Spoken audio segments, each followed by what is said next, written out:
Hello students, I am Prakash Vadhwana. Welcome to my YouTube channel. So today we are going to study the second chapter of class 9th.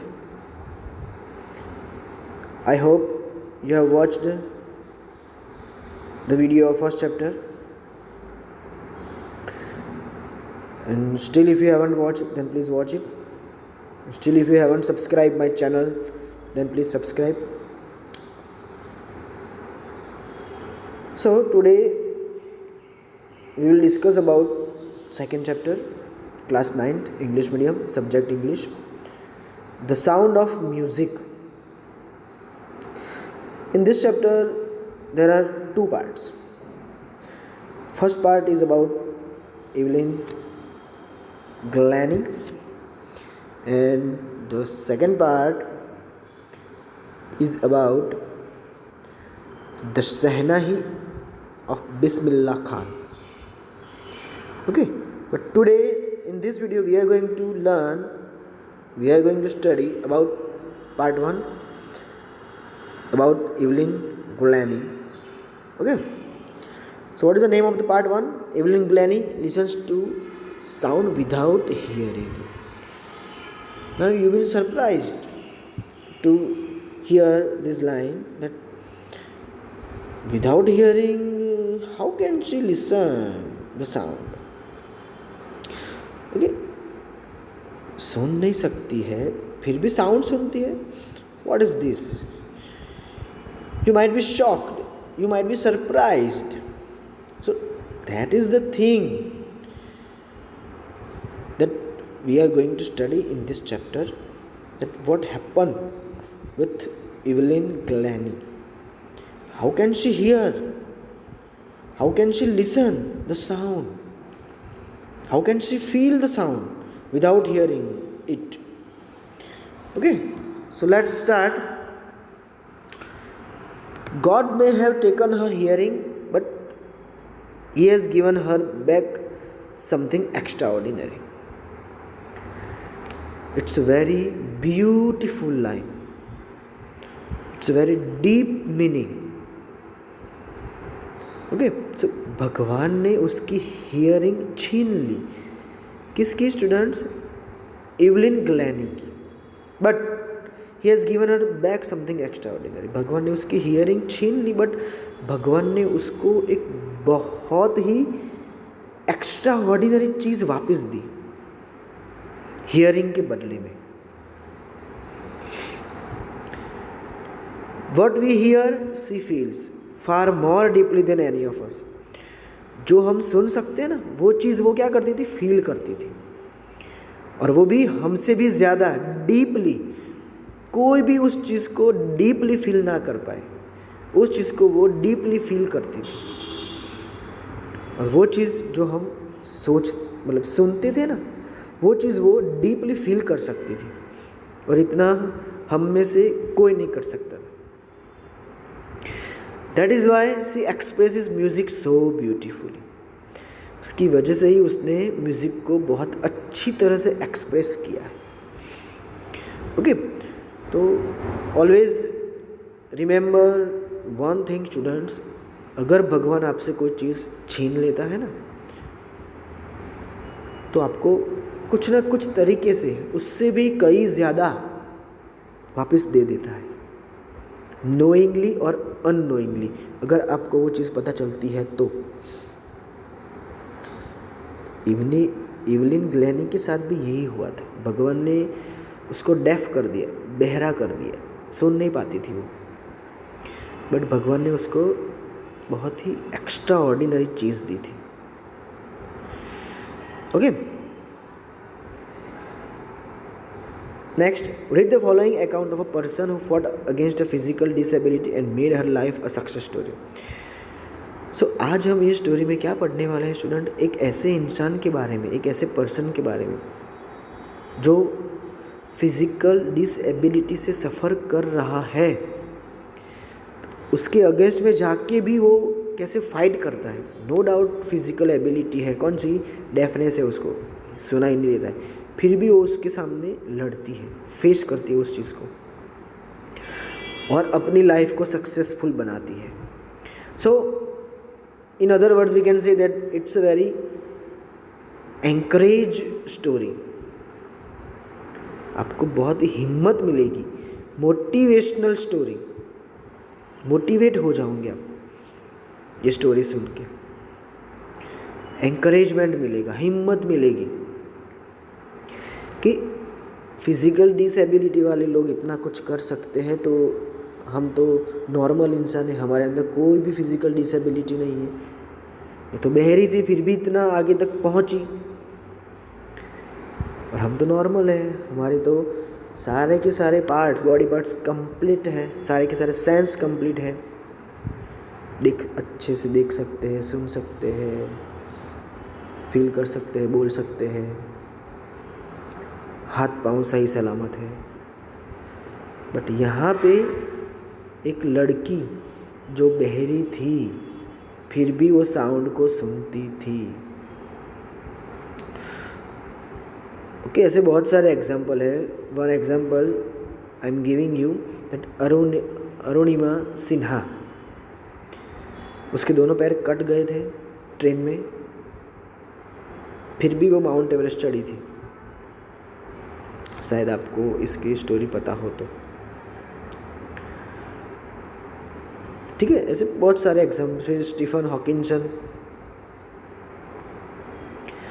वो भी totally disabled थे. शायद 8th standard में आपने वो chapter पढ़ा होगा, Stephen Hoskinson वाला. उसको भी बहुत फिजिकल डिसेबिलिटी थी, फिर भी वो एक साइंटिस्ट बना था. अगर आपको याद है तो लास्ट ईयर आपने पढ़ा हो तो. Okay, so let's start. First paragraph. Rush hour crowds jostle for position on the underground train platform. कौन सा सीन है बेटा? ट्रेन के प्लेटफॉर्म का सीन है, अंडरग्राउंड ट्रेन प्लेटफॉर्म का एक सीन है. वहाँ पे क्या है? Rush hour. Rush hour means बहुत ज़्यादा क्राउड है, बहुत सारे लोग इधर से उधर जा रहे हैं. जोशल मीन्स पुश रफली, एक दूसरे को पुश करते हुए, धक्का मारते हुए अपनी पोजीशन लेने के लिए आगे बढ़ रहे हैं, ट्रेन पकड़ने के लिए. और वो भी कहाँ पे? अंडरग्राउंड ट्रेन प्लेटफॉर्म के पास. ओके, तो एक सीन है अंडरग्राउंड ट्रेन प्लेटफॉर्म का, जहाँ पे बहुत सारे लोग क्या कर रहे हैं? जोशल कर रहे हैं. A slight girl looking younger than her 17 years was nervous yet excited as she felt the vibration of the approaching train. Slight means students a small and thin, छोटी सी पतली सी लड़की, looking younger than her 17 years, बहुत ज़्यादा young दिख रही थी. 17 years में जब जितने आप यंग दिखोगे ना, उससे कई ज़्यादा यंग दिख रही थी. बहुत नर्वस थी बट एक्साइटेड भी थी. वैसे तो क्या होने वाला था? कहाँ जा रही थी वो? प्लेटफॉर्म पे खड़ी है इसलिए. As she felt the vibration of the approaching train, जब उसने ट्रेन आई, और ट्रेन आने के टाइम पे आपको अगर पता हो कि आप अगर ट्रेन की वेट करो, ट्रेन अगर आती है ना, तो उसकी वाइब्रेशन आप महसूस कर सकते हो, फील कर सकते हो. तो जैसे ही उसने ट्रेन आ रही थी, उसकी वाइब्रेशन जो फील किए, felt is the past form of feel, तो वो एक्साइटेड भी हो गई और नर्वस भी थी. ओके, और ये कौन था? इवलिन ग्लैनी, जो बहुत ही छोटी पतली सी गर्ल है. 17 ईयर्स में आप जितने यंग दिखते हो उससे कई ज़्यादा यंगर दिख रही थी वो. Why she was nervous yet excited? Because it was her first day at the prestigious Royal Academy of Music in London, and daunting enough for any teenager fresh from a Scottish farm.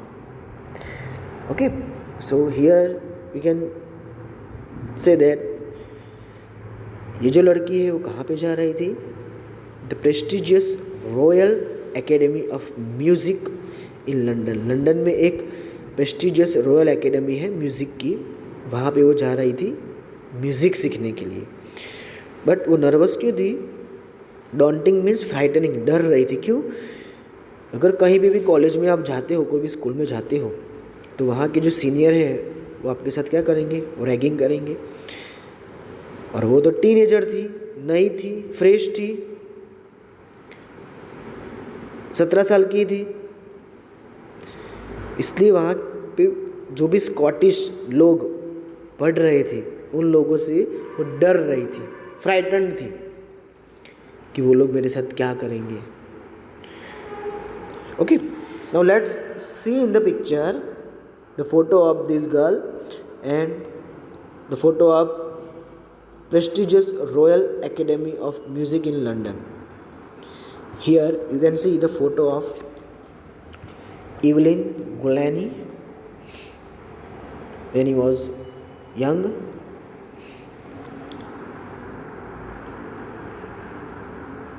Here you can see the photo of Royal Academy of Music in London.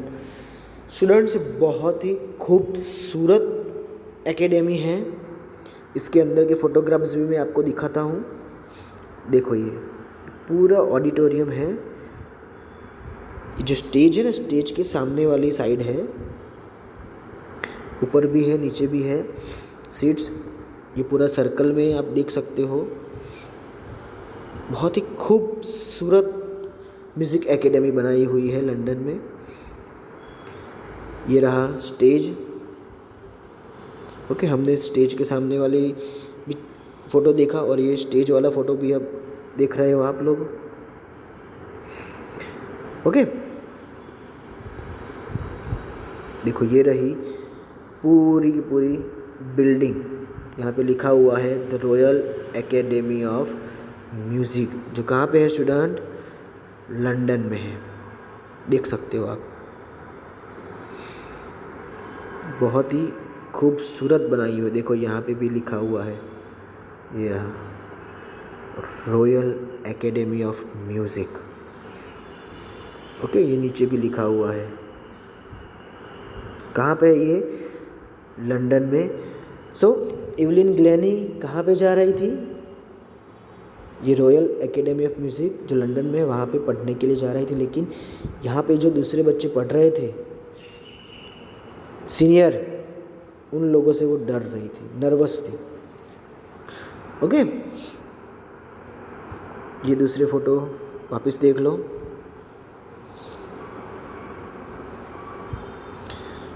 Now let's move to the next line.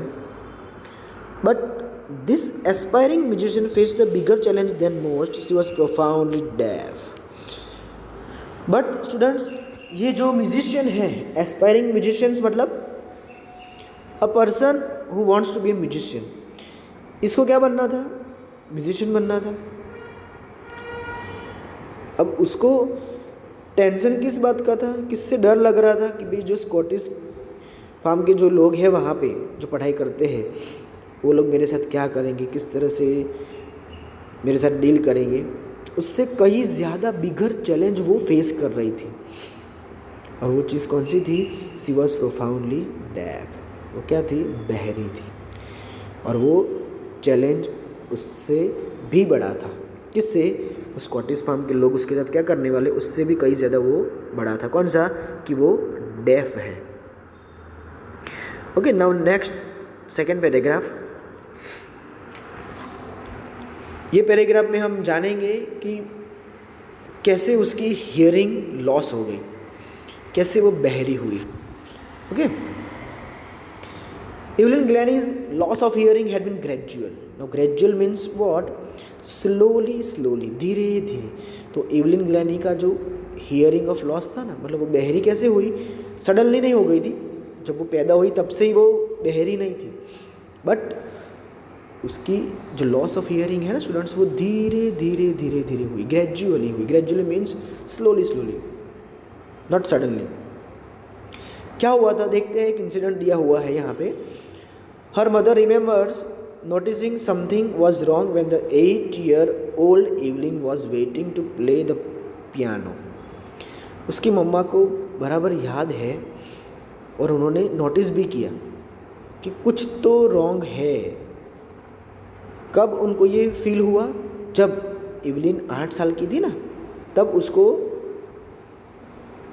Piano बजाने के लिए बुलाया गया ना, तब वो move नहीं हुई, हिली ही नहीं, खड़ी ही रही, वहाँ पे वेट करती रही। Okay, they called her name and she did not move. उसकी मम्मा ने उसका नाम पुकारा, इवलिन पियानो बजाओ चलो, लेकिन क्या हुआ? इवलिन ने मूवमेंट ही नहीं की। इसका मतलब उसकी मम्मी को पता चला कि भी कुछ गड़बड़ है, कुछ तो रॉन्ग है। तब से उसकी मम्मा को नोटिस हुआ कि भाई ये शायद डेफनेस हो रही है। I suddenly realise she hadn't heard. उस टाइम पे तुरंत ही मुझे पता चला कि भाई वो सुन नहीं सकती है। Says Isabel गुलैनी। सो उसकी मम्मी का नाम क्या है? Isabel गुलैनी।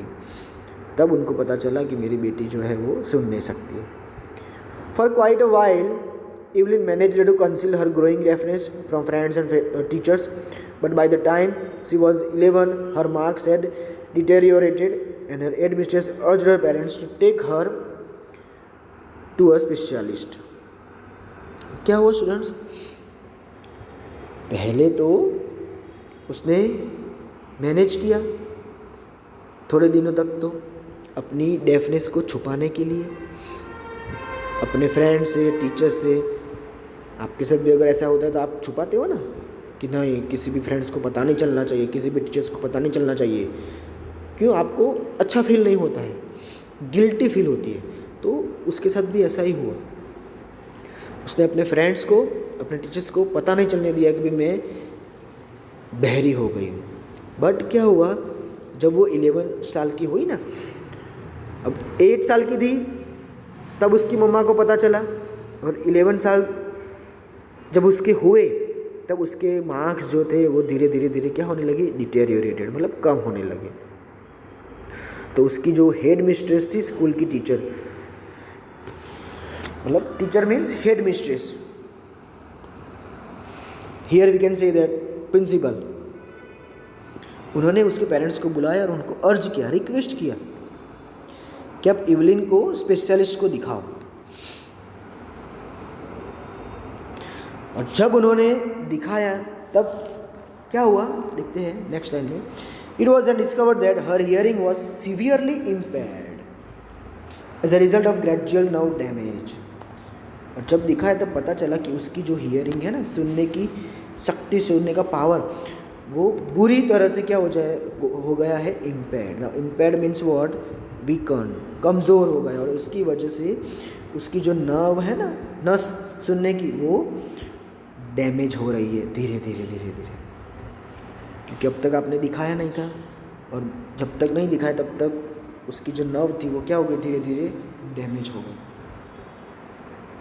Next, they were advised that she should be fitted with hearing aids and send to a school for the deaf. Doctor specialist ने क्या एडवाइस दी कि आपको उसको हियरिंग एड्स पहनाने पड़ेंगे। आप लोगों ने शायद देखा होगा कि जो बहरे होते हैं वो हियरिंग एड्स पहनते हैं कान में, ताकि उनको अच्छे से सुनाई दे। तो डॉक्टर ने भी सजेशन दिया कि उसको हियरिंग एड्स पहनाओ और डेफ की स्कूल में उसको भेज दो, बहरे लोगों की स्कूल में भेज दो।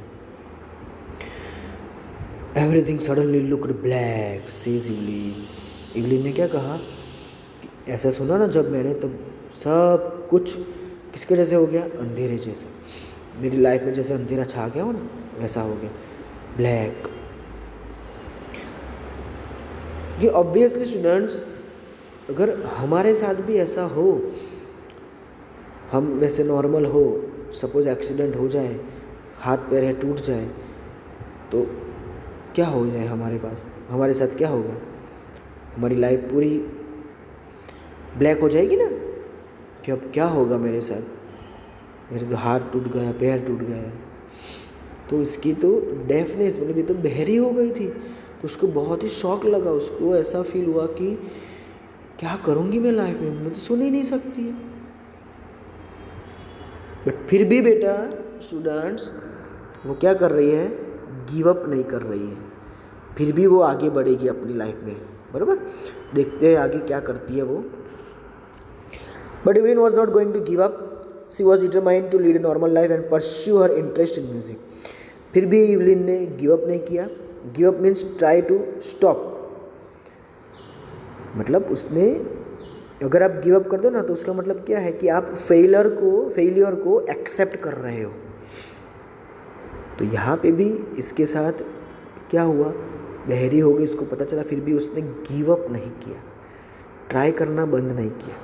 क्या सोचा उसने, डिटरमाइंड, फर्म डिसीजन लिया कि मैं जिस तरह से लाइफ जी रही हूँ उसी तरह से लाइफ जीऊँगी, और मेरा जो ड्रीम है, मैं जो बनना चाहती हूँ, मेरा जो इंटरेस्ट है म्यूज़िक में, वो तो मैं करूँगी।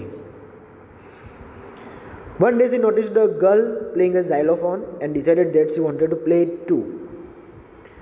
एक दिन उसने एक लड़की को देखा जो क्या बजा रही थी, xylophone, और तब से उसने भी डिसाइड कर लिया कि भाई मैं भी क्या बजाऊंगी, xylophone. Here you can see in the picture xylophone. Xylophone is a musical instrument with a row of wooden bars of different length.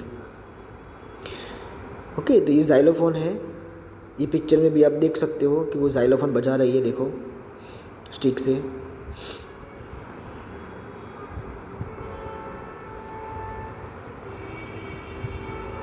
Okay,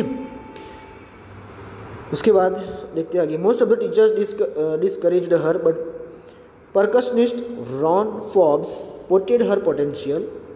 He began by tuning two large drums to different notes. Now, one more character, Ron Forbes, and he was a percussionist. Percussionist मतलब a person who plays the drum, the tabla. जो drum और तबला बजाता है ना उसको percussionist कहते हैं. बहुत सारे इंस्ट्रूमेंट उनको आते हैं बजाने की. सो व्हाट हैपन, जितने भी टीचर्स थे ना वो उसको क्या करते थे, डिस्करेज करते थे. एनकरेज नहीं, डिस्करेज करते थे. बट एक टीचर जो थे जिनका नाम था रॉन फॉब्स, उन्होंने उसके अंदर क्या ढूंढा, क्या स्पॉटेड किया, क्या फाउंड किया, पोटेंशियल. ना potential means skill, talent. Teachers ऐसे ही होने चाहिए जो बच्चों के अंदर छुपी हुई जो भी हिडन टैलेंट है ना वो बाहर निकाले, पहचान सके. तो मोस्ट ऑफ द टीचर्स उसको डिस्करेज कर रहे थे, लेकिन एक टीचर ने उसके अंदर जो स्किल और टैलेंट छुपा हुआ था ना वो पहचान लिया, और वो टीचर्स का नाम क्या था, Ron Forbes. Let's see in the picture. Here you can see this is the teacher Ron Forbes, who spotted the potentiality in Evelyn Colani. Encourage किया उसको. नो डाउट वो बहरी थी फिर भी, और दूसरे टीचर्स क्या कर रहे थे, उसको डिस्करेज कर रहे थे. ओके, सो बहुत ही ग्रेट टीचर्स कह सकते हैं इनको. Okay, next. Ron Forbes spotted a potential. He began by tuning two large drums to different notes. Ron Forbes ने उसका पोटेंशियल पहचान लिया और उन्होंने दो बड़े बड़े ड्रम्स को बजाया, और वो भी अलग अलग नोट में. दो ट्यून बजाई उन्होंने, बड़े बड़े दो लार्ज ड्रम्स लेके. Don't listen through your ears, he would say, try to sense it some other way, says Evelyn. Suddenly I realised I could feel the higher drum from the waist up and the lower one from the waist down. Ron Forbes ने जब वो large drums बजाए ना, तब उन्होंने उसको क्या कहा कि कान से सुनने का ट्राई मत करो, ईयर से सुनने का ट्राई मत करो, फील करने का ट्राई करो. उसको सुनने का ट्राई करो, लेकिन दूसरी वे से, सम अनदर वे से उसको सुनने का ट्राई करो. Says Evelyn. सडनली क्या हुआ, उसको रियलाइज हुआ, दूसरी तरह से उसे सुनने का ट्राई किया ना, तब उसको फील हुआ, उसको रियलाइज़ हुआ कि जो हायर ड्रम बज रहा है ना, वो हायर ड्रम वो कहाँ से सुन रही है, वेस्ट अप. उसकी जो कमर है ना उसके ऊपर के पार्ट में उसको फील हो रहा है. और जो लोअर बज रहा है ना ड्रम, जो लोअर ट्यून बजा रहा है, वो उसको वेस्ट डाउन, मतलब कमर से नीचे के जो पार्ट है ना पैरों वाले, वहाँ पे वो फील कर रही है. ओके, तो ये चीज़, ये पोटेंशियलिटी किसने फाइंड की? उनके अंदर। और उन्होंने, रॉम फॉब्स ने बोला कि बेटा तू ईयर से सुनने का ट्राई मत कर, दूसरी वे में सेंस कर, फील करना ट्राई कर। सडनली उसको हायर जो ड्रम था, मतलब हायर ट्यून जो बजा रहे थे, वो ट्यून उसको कहाँ पे सुनाई दी? वेस्ट अप, कमर से ऊपर का जो पार्ट है ना, चेस्ट का और फेस का, वहाँ पे उसने फील किया। और वेस्ट डाउन जो पैरों का पार्ट है, वहाँ पे उसने लोअर ड्रम फील किया।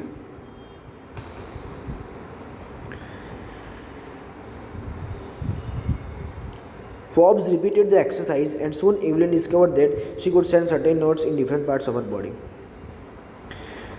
फॉब्स ने वापस वो रिपीट की एक्सरसाइज, और तब एवलिन को पता चला, एवलिन ने डिस्कवर कर दिया कि हाँ, जो भी नोट्स वो बजाते हैं वो मैं मेरी बॉडी के दूसरे पार्ट से सुन सकती हूँ, फील कर सकती हूँ, सेंस कर सकती हूँ। I had learn to open my mind and body to sounds and vibrations. और वो क्या कह रही है कि मुझे क्या सीखना पड़ेगा? मेरे माइंड को ओपन करना पड़ेगा और बॉडी को भी, क्या फील करने के लिए? साउंड और वाइब्रेशन को। और बाकी का काम तो कौन कर देगा? Was share determination and hard work. Share means only. अगर आप कोई भी चीज़ को बेटा ठान लो ना, डिटर्मिनेशन मतलब डिसाइड कर लो ना कि मुझे ये करना है, मतलब करना है, चाहे कुछ भी हो जाए, और उसके लिए आप बहुत हार्ड वर्क करना स्टार्ट करो, तो क्या होगा? वो चीज़ आप करोगे ही, कर पाओगे, और उसमें आप सक्सेस रहोगे। ओके, तो ये चीज़ किसने पहचानी थी? रॉन फॉब्स ने। उसके अंदर पोटेंशियलिटी पहचानी थी। पोटेंशियल मतलब क्वालिटी और ability that can be developed. Potentiality होती है बट उसको भी बाहर लाना बहुत बड़ी चीज़ है। शायद बहुत सारे लोगों के अंदर बहुत सारी पोटेंशियलिटी होती है लेकिन बाहर नहीं ला सकते। क्यों? क्योंकि बाहर लाने वाले टीचर्स नहीं होते उनके पास। ठीक है, तो यहाँ पे वो बहरी हो गई थी, फिर भी ये टीचर्स ने उसको एनकरेज किया, ना कि दूसरे टीचर्स के जैसे डिस्करेज। और अब वो क्या कर रही है? साउंड को फील कर रही है दूसरे बॉडी पार्ट्स की हेल्प से। बहरी है फिर भी साउंड फील कर रही है, आप समझना स्टूडेंट्स। और उसने ये भी डिसाइड किया कि अब मैं मेरे माइंड और बॉडी को ओपन करना चाहती हूँ ताकि मैं साउंड और वाइब्रेशन को सेंस कर सकूँ, फील कर सकूँ। ऐसा उसने ठान लिया, तब कुछ भी हो जाए मुझे साउंड को फील करना है मेरे दूसरे बॉडी पार्ट से। Now she never looked back from that point onwards. तब से उसने पीछे मुड़ के देखा ही नहीं। She toured the United Kingdom with a youth orchestra and by the time she was 16 she had decided to make music her life. उसके बाद वो कहाँ पे गई? अमेरिका गई, सॉरी यूके गई, यूनाइटेड किंगडम, और वहाँ पे यूथ ऑर्केस्ट्रा में उसने काम किया। और जब 16 साल की हुई तब उसने डिसाइड कर दिया कि मैं मेरे लाइफ में म्यूज़िक ही बजाऊंगी और कुछ नहीं करूँगी। म्यूज़िक में उसकी म्यूज़िक को ही उसने अपना जीवन बना लिया, लाइफ बना ली। She audition for the Royal Academy music and scored one of the highest marks in the history of the academy. Audition मतलब पता होगा आप लोगों को बच्चे, Dance India Dance, Indian Idol आप देखते होंगे तो आपको पता होगा कि ऑडिशन मतलब give a short performance so that the director could decide whether she was good enough और नॉट। ओके, तो वो कहाँ पे गई? रॉयल एकेडमी ऑफ म्यूज़िक में उसने ऑडिशन दिया, और उस टाइम पे उसको जो मार्क्स मिले ना वो बहुत ही हाईएस्ट मार्क्स थे। एकेडमी में आज तक हिस्ट्री में भी इतने मार्क्स किसी को नहीं मिले थे। इतने मार्क्स किसको मिले स्टूडेंट्स? इवलिन ग्लैनी को। जब उसने ऑडिशन दिया ना तब जितने भी जजेस थे उन्होंने उसको जो मार्क्स दिए ना वो बहुत ही हाईएस्ट मार्क थे। एकेडमी में, एकेडमी की हिस्ट्री में आज तक इतने हाईएस्ट मार्क किसी को नहीं दिए गए थे। और रॉयल एकेडमी का फोटो मैंने आपको दिखाया, ठीक है। She gradually moved from orchestral work to solo performance. At the end of her 3-year course she had captured most of the top awards. बाद में धीरे धीरे वो ऑर्केस्ट्रल वर्क करने लगी, ऑर्केस्ट्रा में मतलब बजाने लगी। नवरात्रि के टाइम पे आप देखते हो ऑर्केस्ट्रा वाले पीछे खड़े रहते हैं और सिंगर जो है वो गाना गाते हैं, पीछे सब बजाते रहते हैं इंस्ट्रूमेंट। तो वैसे ऑर्केस्ट्रल वर्क पे काम किया उसने। उसके बाद सोलो परफॉर्मेंस दिया, गाते गाते बजाना। और 3 साल के कोर्स में तो उसने बहुत कुछ कैप्चर कर लिया और टॉप अवार्ड्स भी उसने पा लिए। Okay, and for all these Evelyn won't accept any hint of heroic achievement. इन सब के लिए इवलिन ने क्या एक्सेप्ट नहीं किया? Heroic achievement. बहुत सारी मीडिया, बहुत सारे लोग उसका इंटरव्यू लेना चाहते थे, बट वो सारी चीज़ें उसने एक्सेप्ट नहीं की। बुलाते थे, ये करो वो करो, आपका इंटरव्यू चाहिए, इतने पैसे ले लो, 2-3 ऐड कर दो, ऐड में आ जाओ, कुछ भी उसने एक्सेप्ट नहीं किया। ओके, तो हेरोइक अचीवमेंट उसने मना कर दिया। If you work hard and know where you are going you will get there. अगर आप हार्ड वर्क करोगे और आपको पता है कि आप कौन से रास्ते पे जा रहे हो ना, तो आप ज़रूर वहाँ तक पहुँचोगे। और वो अभी वर्ल्ड के टॉप पे थी, right to the top, the world's most sought after multi-percussionist with the mastery of some 1000 instruments and hectic international schedule. Sought after means students here popular, बहुत ही पॉपुलर हो गई अब वो पूरे वर्ल्ड में। मल्टी परकशनिस्ट बन गई वो, बहुत सारे इंस्ट्रूमेंट वो बजा सकती थी, मास्टरी आ गई थी उसको। जितने भी इंस्ट्रूमेंट थे ना, मतलब थोड़ी बहुत इंस्ट्रूमेंट, सम इंस्ट्रूमेंट, 1000 से भी ज़्यादा इंस्ट्रूमेंट्स बजाने की उसके अंदर क्या थी? मास्टरी आ गई थी। और इंटरनेशनल शेड्यूल था उसका, हेक्टिक, टाइट था उसका शेड्यूल। बहुत सारी जगह पे वो इंस्ट्रूमेंट बजाने के लिए जाती थी, जरा सा भी फ्री नहीं रहती थी वो। Okay, let's move on to the next answer. It is intriguing to watch Evelyn function so effortlessly without hearing. Intriguing मतलब fascinating and curious। अगर आप एवलिन का फंक्शन देखो ना, इंट्रिगिंग हो आपको, इंट्रिगिंग मतलब फैसिनेटिंग एंड क्यूरियस, अट्रैक्ट करे आपको उसका फंक्शन, मज़ा आए आपको, क्यूरियोसिटी आपकी बढ़े। विदाउट एफर्ट, सुने बिना अगर कोई म्यूज़िक बजा रहा है और वो भी इतना अच्छे से, तो आपको बहुत मज़ा आता है उसको देखने में। और एवलिन सुन नहीं सकते फिर भी अच्छे से म्यूज़िक बजा लेती थी,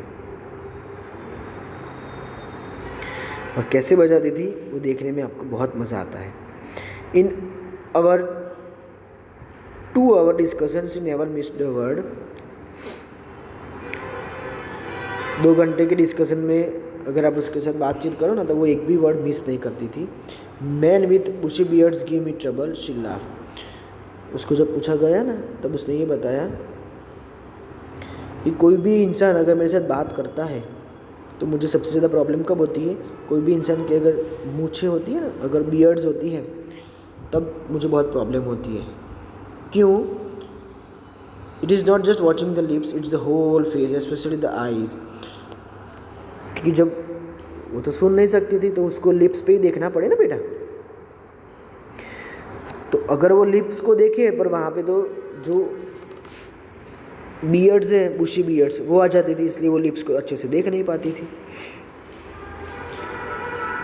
ओके, तो उसको उस टाइम पे थोड़ी प्रॉब्लम होती थी बात करने में। She speaks flawlessly with a Scottish lilt. Flawlessly मतलब विदाउट अ फॉल्ट और मिस्टेक, और लिल्ट मतलब अ वे ऑफ स्पीकिंग। कौन सी लैंग्वेज वो अच्छे से बोलती थी? विदाउट मिस्टेक, स्कॉटिश लैंग्वेज बहुत अच्छी तरह से बोलती थी, without any mistake. My speech is clear because I could hear till I was 11 she says. अब उसकी स्पीच बहुत ही अच्छी थी, क्लियर थी। क्यों? क्योंकि वो 11 साल की, तब तक तो वो सुन सकती थी ना, इसलिए उसको बोलना आता है। But that does not explain how she manage to learn French and master basic Japanese. But उसका एक्सप्लेनेशन ये नहीं है कि उसने फ्रेंच और बेसिक जापानीज कैसे सीखी, बराबर। तो उसके बावजूद भी 11 साल के बाद तो वो बहरी हो गई थी, बट फिर भी उसको फ्रेंच और जापानीज आती थी। ओके, तो यहाँ पे क्या है स्टूडेंट्स, कि अगर आप बहरे हो तो आप बोल नहीं पाओगे, क्योंकि अगर सुनोगे तो बोल पाओगे ना, सुन ही नहीं पाओगे वर्ड्स तो बोलोगे कैसे। छोटे बच्चे जो होते हैं वो वर्ड्स सुनते हैं तब बोलते हैं ना, और अगर कोई बहरा है बचपन से ही, जब बॉर्न हुआ तब से ही, और तब से वो सुनेगा नहीं तो बोलेगा कैसे। तो यहाँ पे भी वही चीज़ है। और उसको प्रॉब्लम उसे बियर्ड लोगों के साथ होती थी, ताकि उनके जो हेयर है मस्टाच के और बियर्ड्स के वो बीच में आ रहे थे, इसलिए वो उनकी लिपसिंग देख नहीं सकती थी।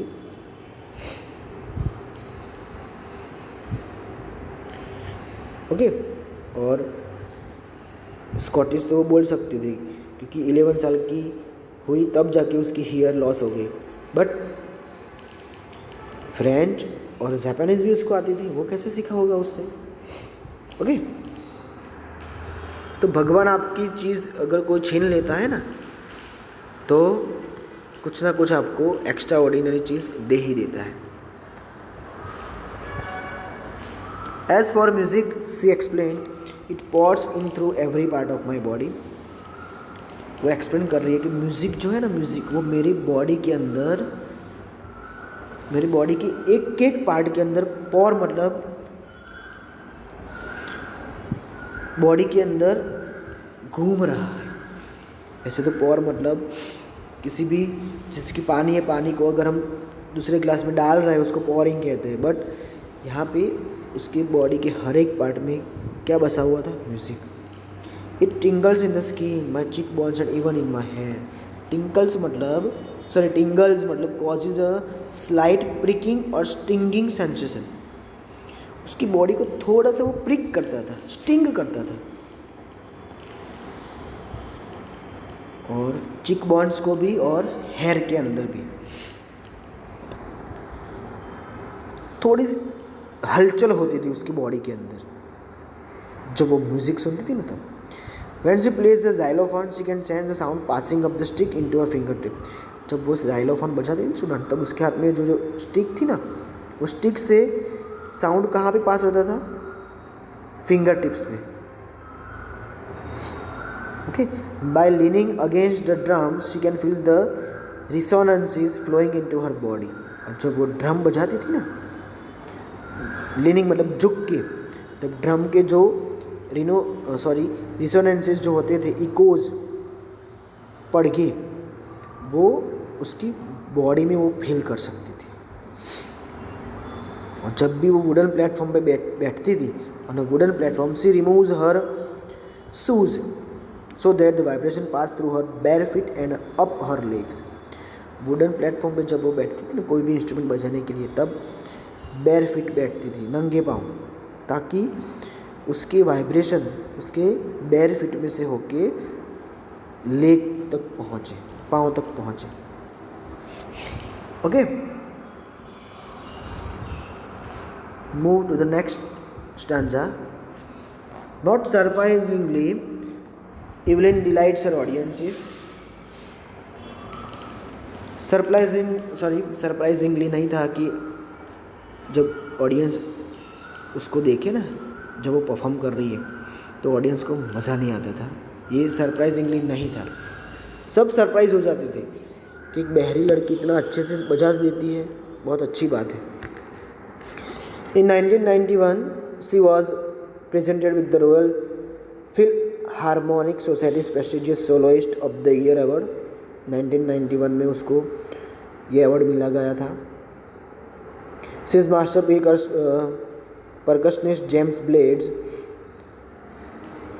मास्टर परकशनिस्ट जो जेम्स ब्लेड्स है, उन्होंने बोला था, सेम लाइन है बेटा जो हमने स्टार्टिंग में पढ़ी थी, God may have taken her hearing but he has given her back something extraordinary. What we hear she feels far more deeply than any of us, that is why she express music so beautifully. आगे जो हमने discuss किया ना वही चीज़ है, लेकिन वो किसने बोली थी, जेम्स ब्लेड्स ने। जब इवलिन ग्लैनी को ये अवार्ड दिया गया ना, year award, soloist of the year award, तब जेम्स ब्लेड्स ने ये लाइन्स बोली हुई थी। Okay, already we have discussed this line, so no need to discuss it again. Evelyn confesses that she is something of a workaholic.